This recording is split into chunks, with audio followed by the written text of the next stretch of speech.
Friendly Moms Club podcast with Jen and Karlee. We're the new mom friends you didn't know you needed. We are creating a safe space to bring moms together, lighten the heaviness, and find joy in the everyday moments. Together, we will share our own experiences of being new moms while navigating the topics we wish more people talked about. Join us every Monday to hear us skip the small talk and dive right into the uncomfortable.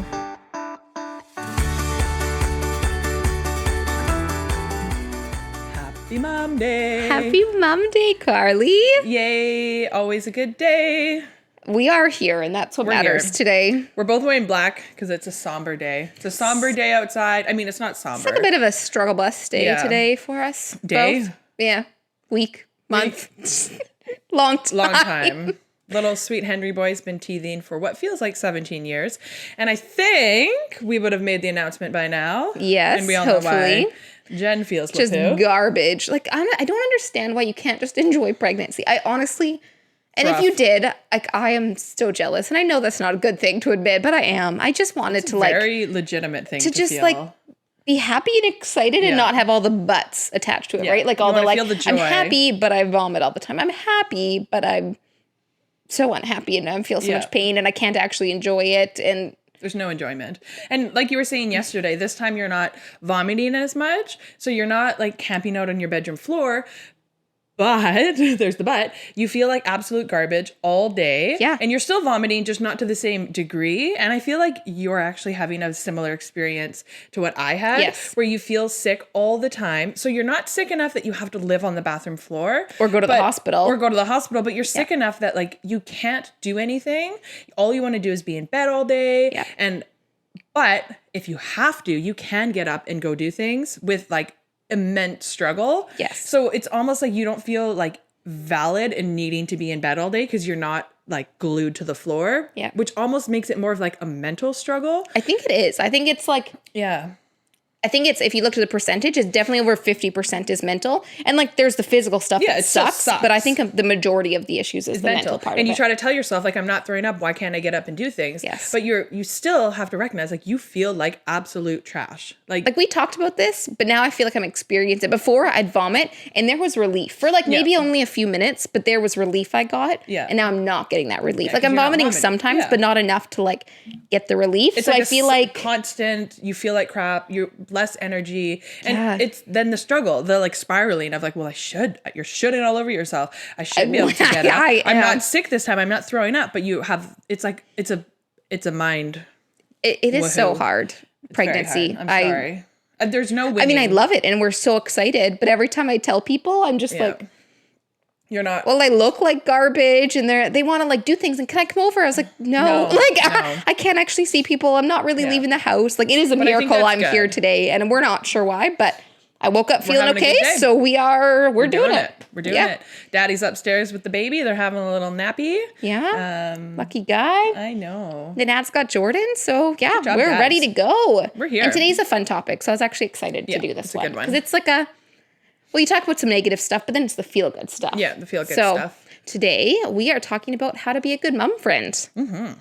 And definitely we don't think we are like the put on a pedestal, but we have seen things that people do and we're like, hey, that is great. We want to emulate that. We want to be that mom. We want to do that for somebody. And we've also experienced things, not even from mom friends, but also just from family members and spouses and extended family and, strangers on the internet. We've felt things where we're like, that doesn't make me feel so good. Yeah. And that is not what I would describe as being a good mom friend. So it's not even just specifically mom friend. We're saying that because that's kind of our demographic. Yes. Yeah. But also this is just how to be a good nice person. Friend. Yeah, how to be a good person. Not good because there's no morality in it. If you're not trying to be a bad person.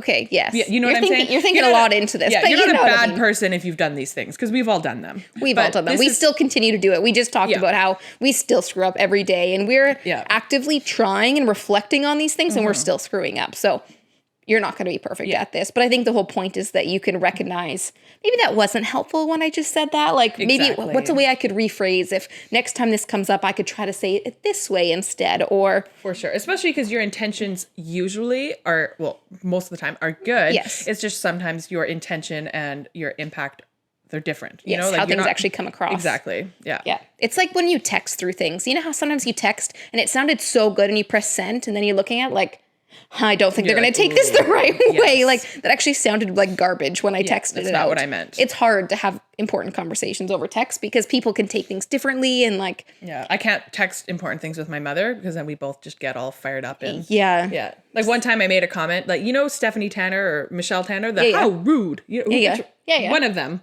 Stephanie Tanner. How rude. I texted that once and then she was mad at me for like a few days. She's like, well, you called me rude. And I was like, oh my goodness. Yeah, I can see that she thought I was actually being like, oh, how rude. But in my head, I was like, how rude. Because, so. But anyways, that's what we're talking about today. So, how to be a good mom friend. Okay, so we're going to talk about what makes a good mom friend. Like, what do we actually think encompasses a good mom friend? Yeah, some of the things we kind of brainstormed up. Yeah. Providing non-judgmental, unconditional support, regardless if you've actually experienced the same struggles. Recognizing that every baby, every partnership, every diet, every situation is actually different and not comparing. Because, we fall into the comparison trap enough. We don't need other people adding into that, being like, well, my baby does this. Yeah. And then taking the time to understand another mom's situation. So I think it was you that came somewhere on the internet, like the seek to understand first, or seek first to understand. Yeah, there's a saying out there. It's pretty famous. I don't know where it's from, but this whole idea of like when someone's talking to you, you want to seek first to understand what they're saying instead of judging and coming up with an answer or what you're going to say back, or like... Or thinking that, well, that's not how I would have done it, and then that comes across in your response. But you don't actually want to be thinking that. When they're talking, you want to be thinking like, what are they actually saying? Like you want to first seek to really understand where they're coming from, and then you could be helpful. Sorry, I hit my mic there.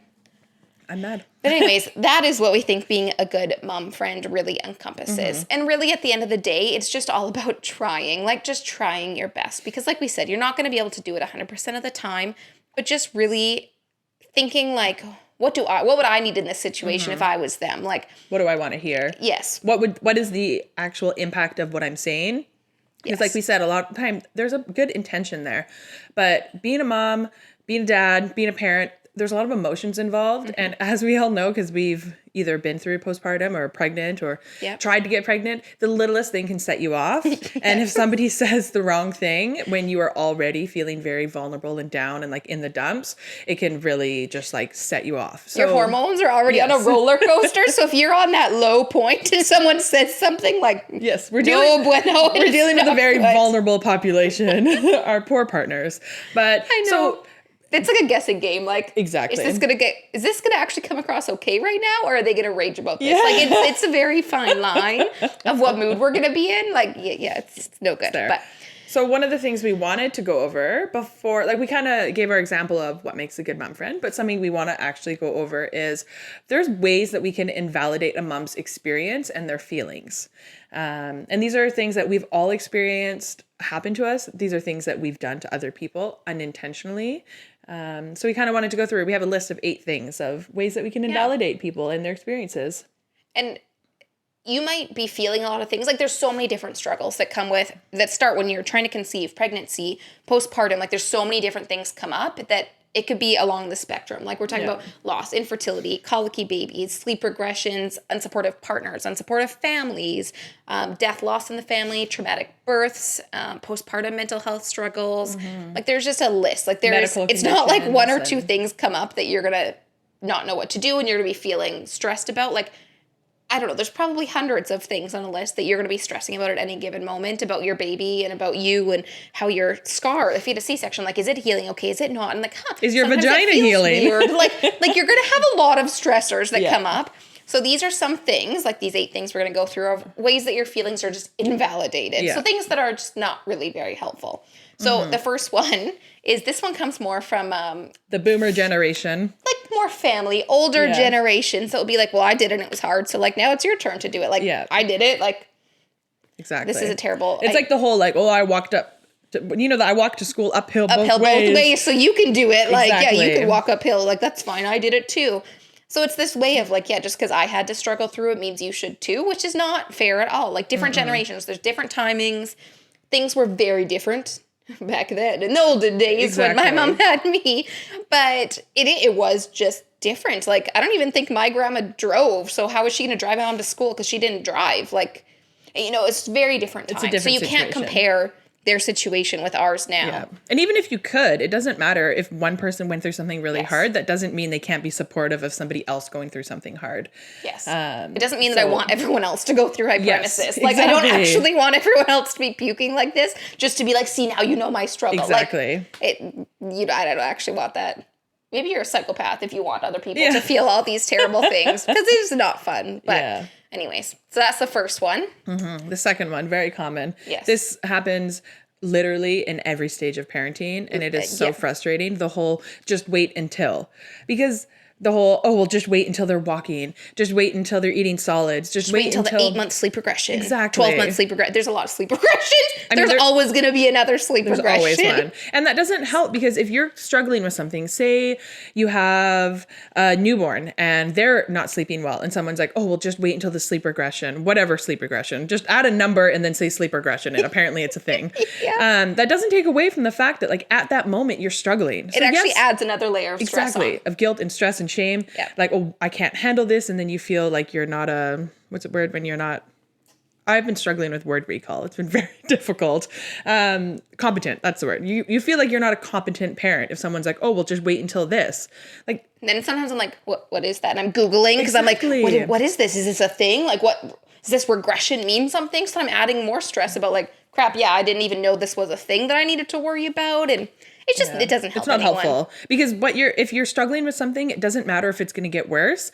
You can still be struggling. Mm-hmm. And then maybe in the future, you'll get to a point and you'll laugh, being like, haha, I thought that was hard. And now I'm in this new situation that is way harder. And sometimes it's funny when that happens.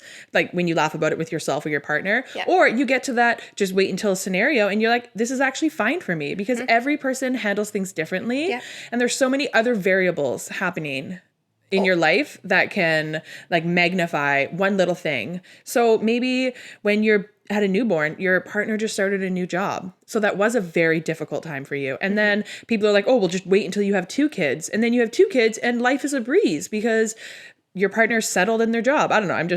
Maybe your partner actually got pat leave this time and they could stay home with you. And you're like, wow, I liked newborn stage way better this time around. Exactly. But we also experience, like, every baby experiences things very differently. Yeah. Like teething. We know some babies that literally have not even shed a tear, like nothing. They just got teeth and like, my baby has teeth. And then others, like ours. Are just like, oh, it is awful. It's unbearable. And it is, like, no one warned me for how bad teething was going to be. I did not understand it could be this bad. Because maybe it's not that bad for everybody, but how bad it can be. Yeah. It's such a scale of how it affects your baby. So if you're terrified of every stage of a baby, like, it just takes away from the enjoyment of it. Yeah, you don't need to be anticipating things getting worse or anticipating. You don't know how your baby's going to react. Exactly. I anticipated and stressed about the 4-month sleep regression for 4 months. No. Yeah.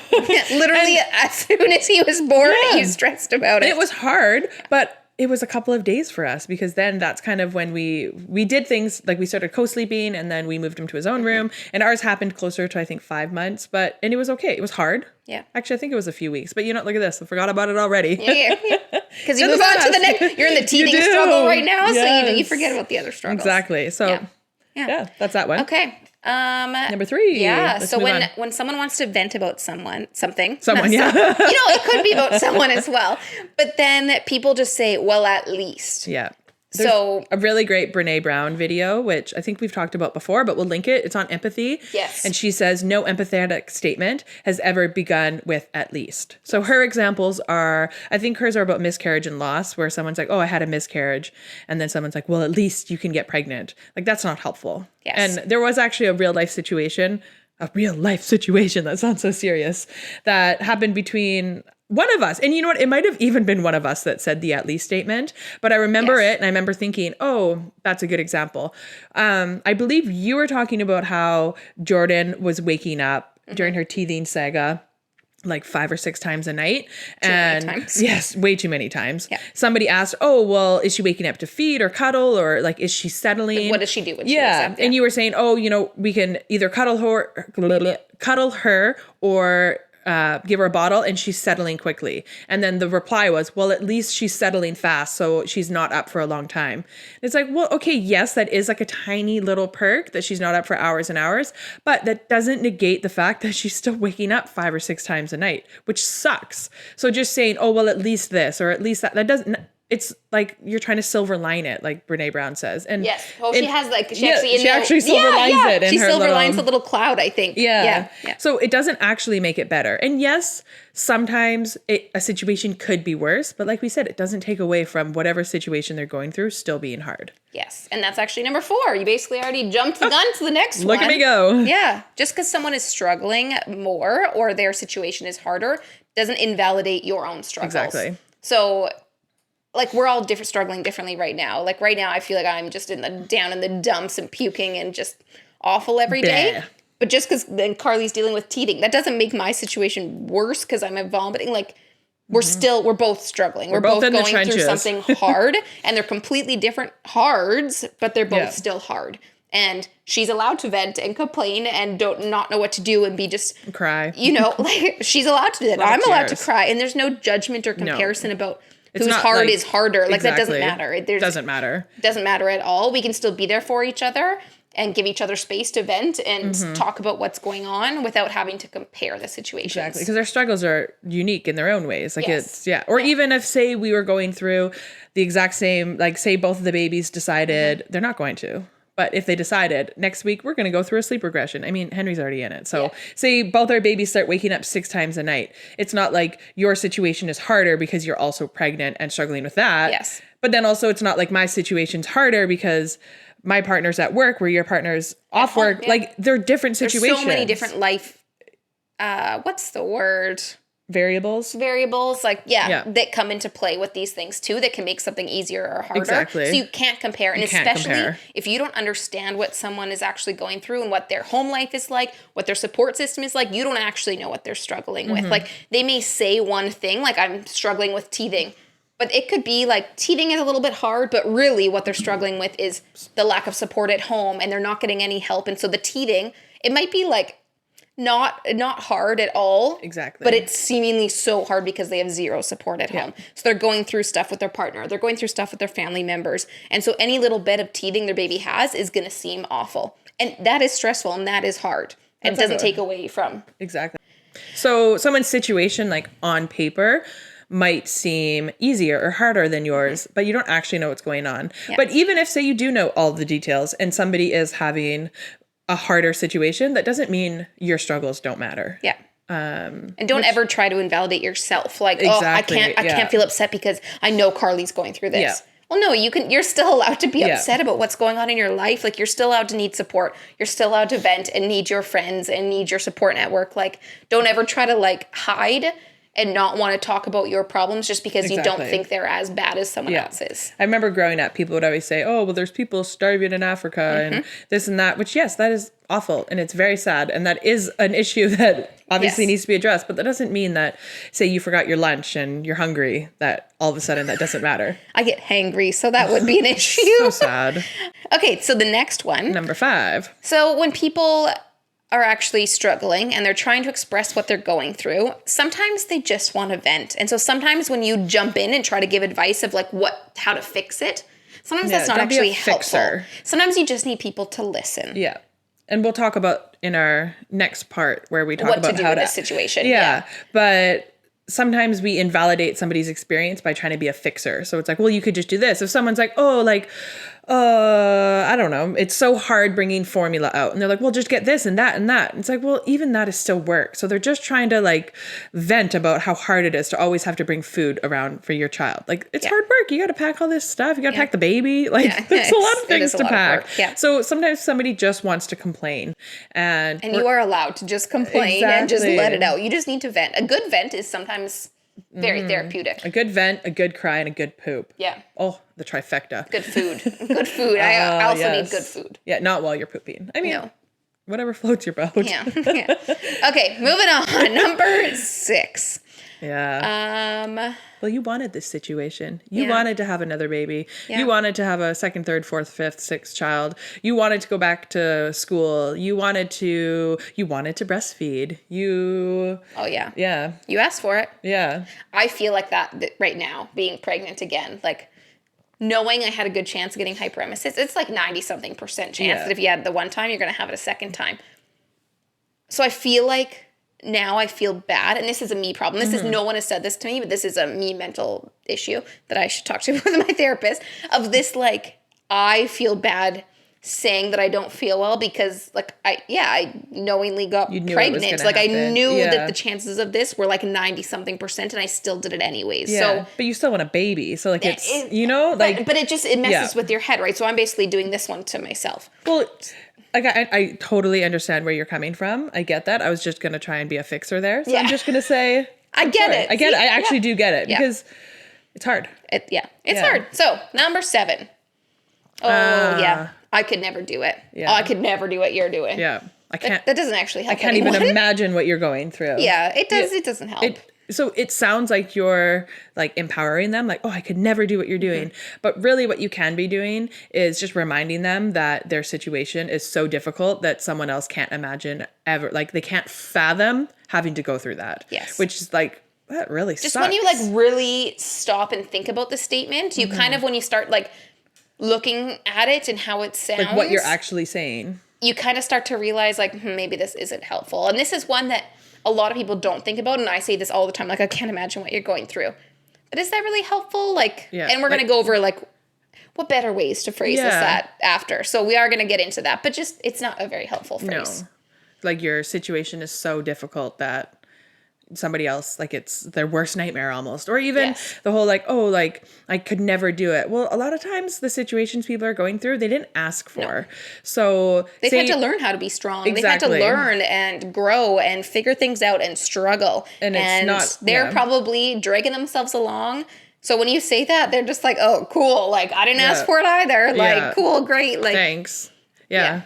Definitely. So this brings us to number 8. Yeah. The whole, oh, good thing you're strong, or good thing you're so positive, or there's so many. Like, strong and happy people can struggle too. They also need help too. Sometimes the strong, resilient ones are actually the ones that are crumbling the most on the inside. Well, that's what they actually say. Like, how many people commit suicide? And the first things that you see on the internet about them, because that's where all the news is these days on the internet, is like, they were such a happy person. They were a comedian. They were on such and such TV show, and they were always so happy. They were so strong and brave. And it's often that you forget to check in on the people that don't ever ask for help, and they're always put on the happy front. A lot of times they get left behind, and people don't check in on them as often because they seemingly have everything put together, right? They don't talk about their feelings a lot. They're, but sometimes it makes all the difference to check in on those people, those strong, those happy ones that seemingly have it all together, that a lot of times it's just a front they're putting on social media or in person, that like, no, life is great. I'm good. Like, happy as can be. Crumbling on the inside. Like, sometimes during the worst times, I'm the happiest. And it's so weird how that works out. It's your own coping mechanism inside your own brain. It's almost like fake it till you make it. Like, if I'm just happy enough, like, maybe I'll feel happy. It doesn't work. But anyways. Yeah. I mean, sometimes you need to. You're probably faking it today, but. Yeah. But I'm here and we're doing it. Okay. So we came up with 11 things. Just ways that we can actually support and validate other moms to be a better mom friend. Yeah, or like a better sibling or partner or spouse. So, the first one is your feelings are so valid. Just saying that. Sometimes just like knowing that is hard. Yeah. It's valid what you're going through. And sometimes that just like, it's like a little thing clicks that you're like, okay, Thank you. not like it just. Just telling somebody like and this is number 2, we'll kind of talk about all of this at the same time. Yeah. I'm so sorry you're dealing with this. Just saying like, I'm sorry. It sucks. Like, just validating, recognizing, either saying the words, your feelings are so valid, or saying, I'm sorry you're dealing with this. It's just a nice way to validate.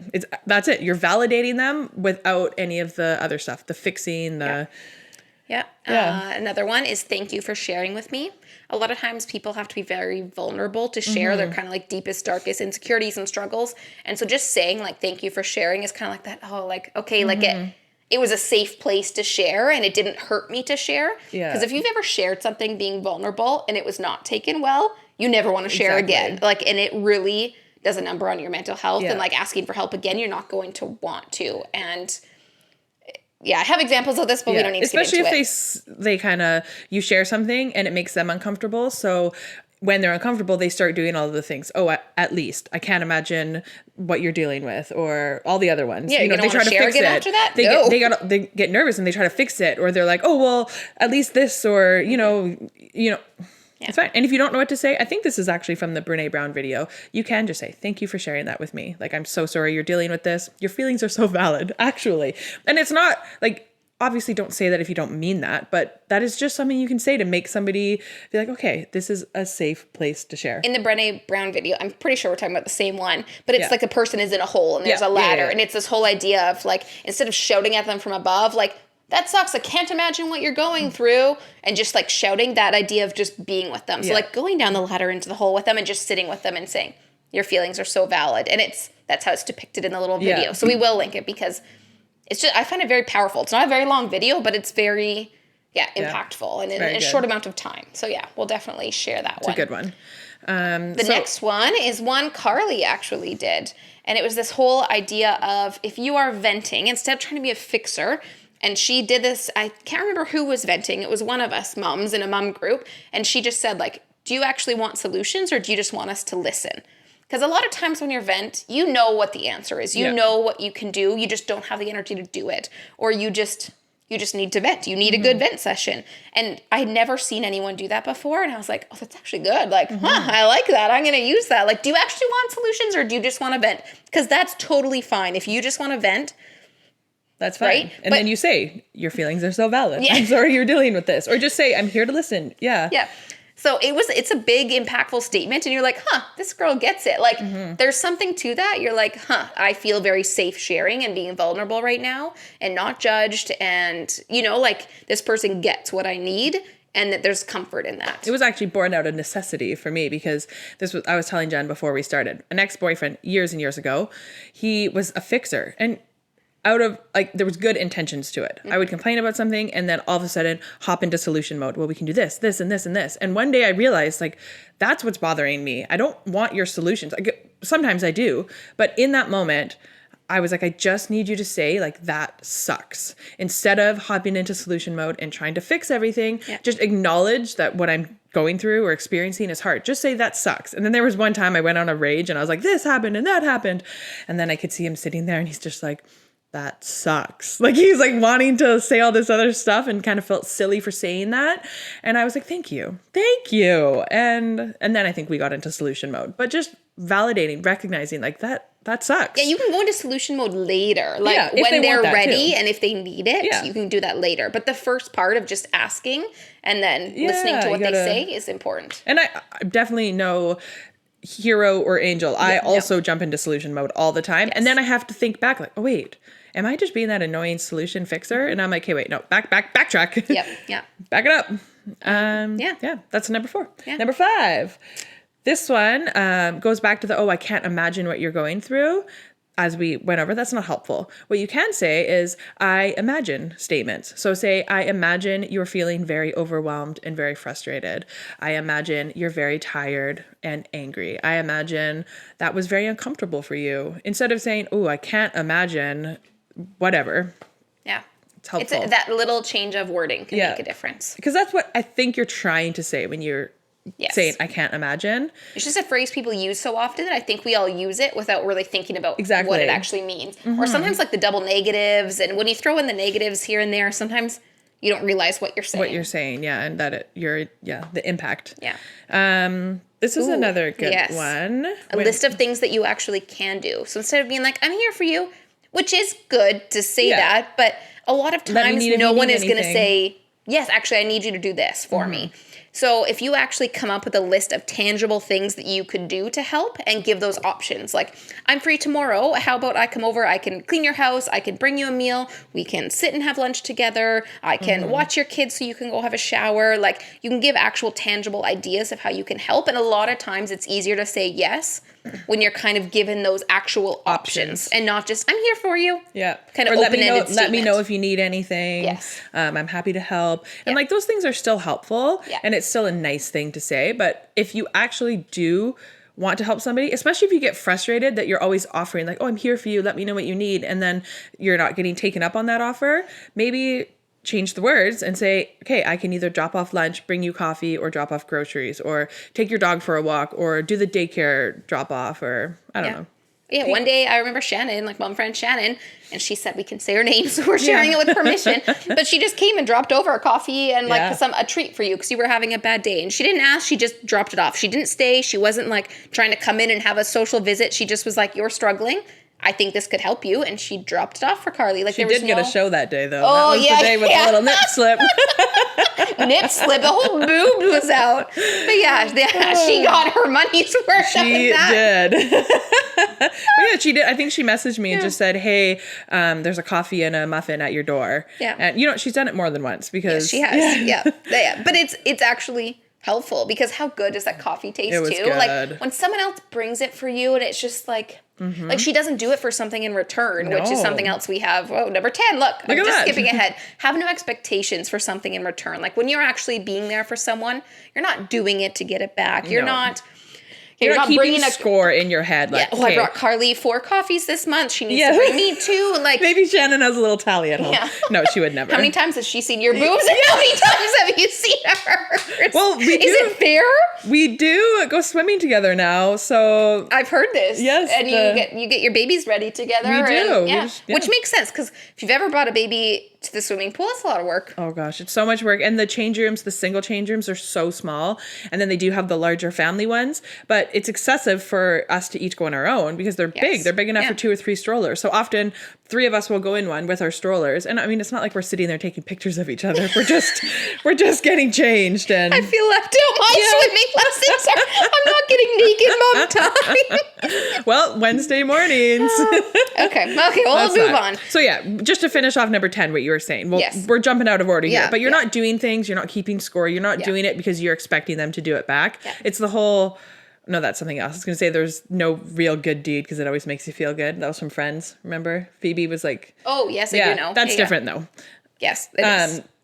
I don't know. Our brains don't really work over here. Yeah, we're trying our best. I'm not sleeping. She's got hormonal stuff with being pregnant, so we're just... all over the place. Who knows what's happening. Okay, we'll go back to our actual list. Maybe that'll help us if we stick to the list. So, what a good idea. Number Stick 7, to the list. Not rubbing in your situation. So being mindful of like subtle bragging or like... read the room. Yeah. Read the room. So our friend Shannon, actually, her baby, bless him, is a unicorn in terms of sleeping. Oh, he's so a good. fantastic sleeper. Yeah. And you know what? She does not rub it in because, one, we would probably throw things at her. But he's been sleeping through the night since he's been, I think, 2 months old. Yeah. Like she really struggled in the beginning. Yeah. Like we're not taking away. It was really hard those first 8 weeks. But then all of a sudden he just like started sleeping. Slept. And he's like, great he's a good sleeper. And, she does a lot of work with routines and wake windows. Like she's very mindful. She doesn't, So she's doing the work, but she's never like, she's always checking in. How did your baby sleep? How are you guys doing? And she's not like without asking, Hunter slept 12 hours. Because we know he slept 12 hours. Yeah. But when she asks, it's not like she's asking so she can say that he slept 12 hours. She's asking because she genuinely cares. And it makes a difference. And she also isn't like,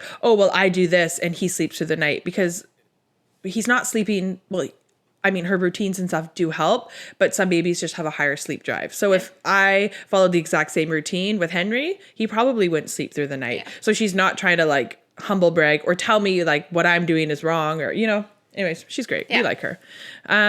Which kind of ties into number 8 of knowing your audience. So yeah, maybe you don't want to complain about your partner to a single mom that's doing it all by herself, or like there's times and places where you might want to bring things up and you kind of got to know your audience, know who you're talking to, know their situation. This kind of goes hand in hand. Again, reading the room. Like be mindful of who you're talking to, complaining to, be mindful who you're bragging to, which it's fine. Sometimes you need to do a little humble brag as a mom because we say to do the mom wins of the day. Like, and that is you're bragging about something you did good today. Sometimes they're the silliest things, but it's good to like, especially after a good vent session, to end it. And we've done this several times on our group chat. Like after we've all kind of been venting about things, I think Karlee was the first one to be like, let's talk about something positive. And that's how we came up with the MWOTD. Yeah. Mom One of the Day. And we just say, okay, everyone say one. Like, let's go and we'll all like humble clap. brag. Yay. Yeah. Good job, Shannon. Good job, Karlee. Good job, Jen. And we all just like high five. And it's good. Good way to end it off. But don't be doing your mom win of the day if somebody... It's just their baby was up 17 times and you're like, my mom win of the day is that he slept through the night. Like, You might get hit. Yeah, you might get things thrown at you. Anyways. Okay. Yeah. Did we miss any here?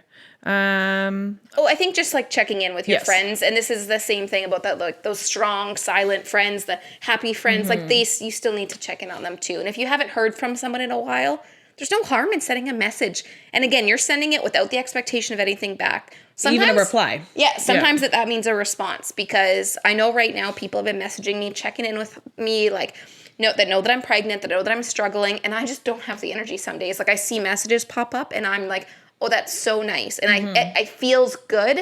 Yeah. But the energy to respond, I just don't have every day. And I'll end up responding normally a couple days later, and I'll say, I'm really sorry. Like, I just don't have a lot of energy, and they don't.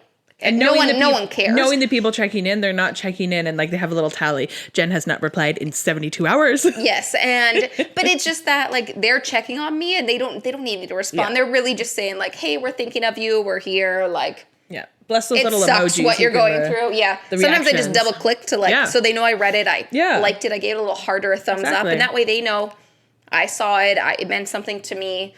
And especially in those early postpartum days, I remember getting texts like, hey, thinking of you. Hope everything's going okay. Like, don't stress about replying. Yes. Like, just want to let you know, like, I'm thinking about you. Or, you know, those are very nice because, so... And we've tried to kind of like emulate all these things we're talking about, because we recently had a mom friend that was going through something really hard. Her daughter at, I think, 7.5, almost 8 months old, had to get surgery and was going to be in the hospital for almost a week. Like, it was a big, major surgery. And we're like, how do we help this mom? Like, what can we do that would actually be like a tangible, helpful thing? And so it was hard because this person also didn't want to ask for help, because who wants to ask for help? Like, it's hard Moms to struggle ask for help, right? Especially when you're used to trying to do it all. Like, you just had a baby. You're used to doing it all, right? Like that mama instinct that you just need to do everything.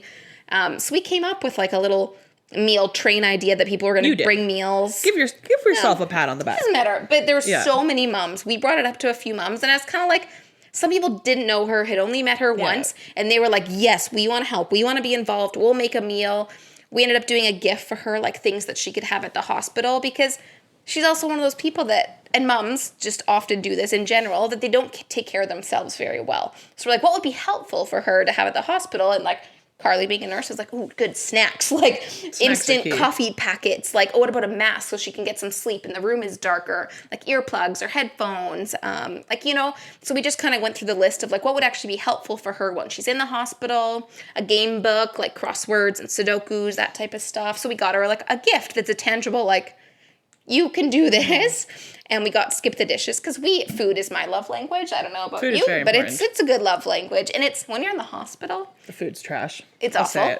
But it makes a difference. If you can get like an actual meal in you that's warm and it tastes good, it does make a difference. Definitely. So, and she went and she like got her favorite vegetarian restaurant was around the corner. Nice. So she got that multiple times. And anyways, so we tried really hard to like think of how we could do this. And we ended up creating a Facebook group without her in it. And that sounds bad, but I didn't want to add the stress of us talking about like what meals, what she doesn't want to eat, where she lives, when we're going to drop it off, what's the schedule going to be like, what are we getting for the gift? Like, she doesn't need that. She doesn't need that stress in her life. So we didn't add her, which to some might sound like, well, that's not very nice. Are you talking about her behind her back? But we weren't at all. we're also positive. Like, all the moms are so nice. And everyone's like, what else can we do? What else can we do? What can we do now? Is there anything else I can do to help? And, you know, I'm sure that it wasn't a lot. Like, a lot of moms gave like making an extra meal. If you're making a meal for yourself, making an extra one to drop off wasn't a big deal. But it was, like, I cried because I was just like, people are so generous. So nice and so generous. And people that had never even met her. We're chipping in money. And just everyone wanted to come together to help. And it was really, really nice. Yeah, we do have a good little mom gang. We do. Something that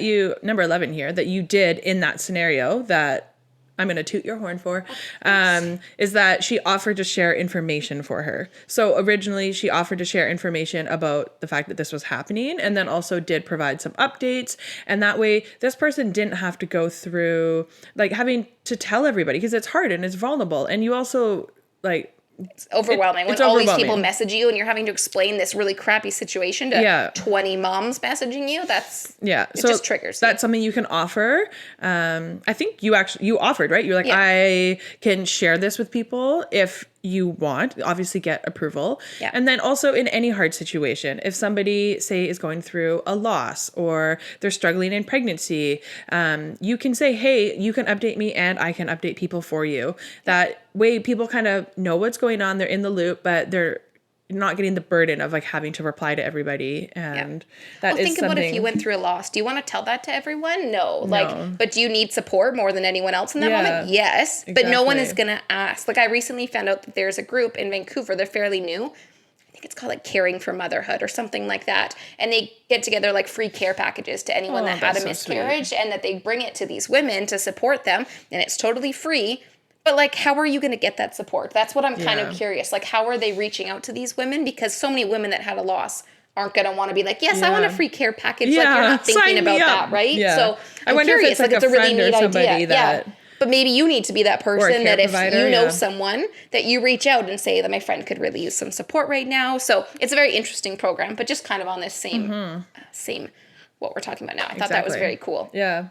But yeah, I think one of the big take-home points is that you don't have to get it right 100% of the time. No, you don't. You are not going to get it. Like, you can't be, unless you're some, like, angel of a person who is just amazing. And we do know, actually, one. We do actually one have, mom who just seems to always know what to say. She always knows the right time to check in on people. Like, she just knows. It's quite... Yeah. She's doing amazing. It out of the goodness of her heart because a lot of these other moms, she has only known for a couple of months, yet she's always bringing like a birthday gift. I got a housewarming gift from her. Very sweet.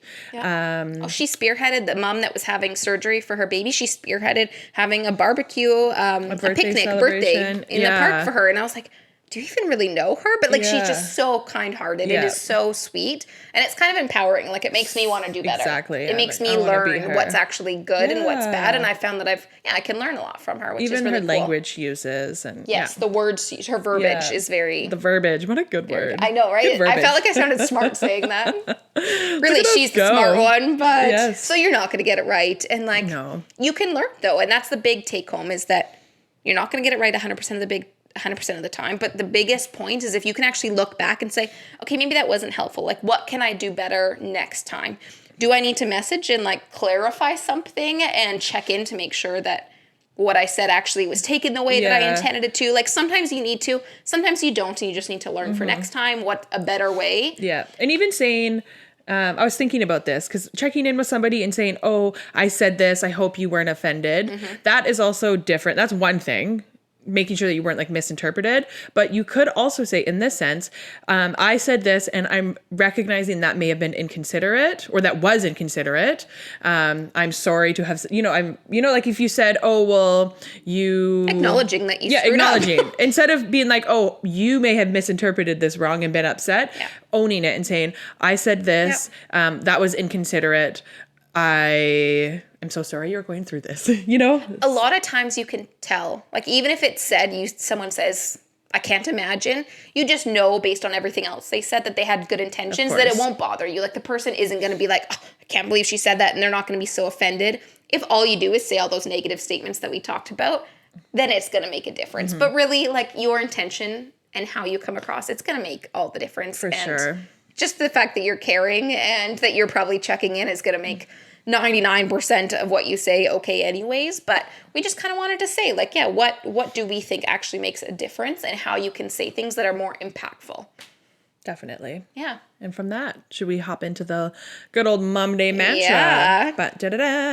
Go ahead. Little drum roll. You do it today. Okay. So our Mom Day mantra, we have it every week. It's just a little mantra or statement to kind of make us feel a little bit more joyful, kind of guide our thinking. So the one today is, be the mom friend you wish you had when you needed it.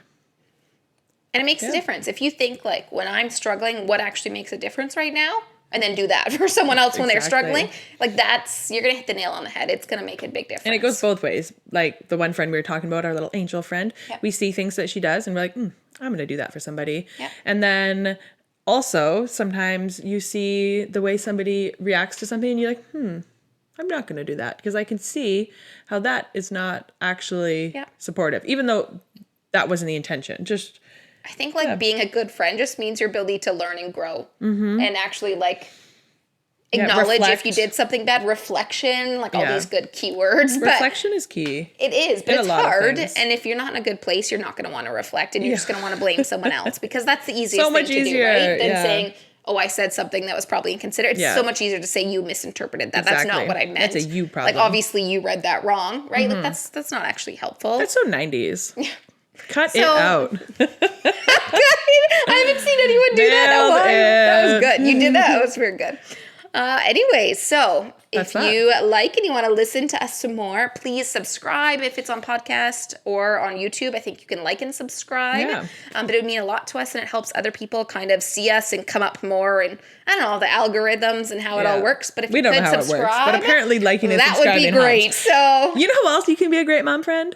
You can share this with one of your mom friends. Yes. We would love that. We'd really appreciate that. Yeah, spread the word. Yeah. What actually would make a difference, right? Is like helping more people understand what they can do, what would actually be helpful without having to actually explain to someone what would be helpful. I was actually saying more for us. Like, we would appreciate it. You could be our mom friend if you share this with somebody, because we want people... We want everyone to have a community that they can go to and they can talk to, vent to, talk about the good things. Like, we want everyone to have that community. Definitely. We could be that community. Like, we just, Okay, I get what I'm picking up what you're putting down. Yeah. Okay, well, it's about us, Jen. I'm kidding. But seriously, we can be your mom friend. Yes. We want to be your mom friend, please. Yeah. Anyways, that's it. All right. Thank you so much for joining us. Yeah, happy Mom Day. Kisses. Goodbye.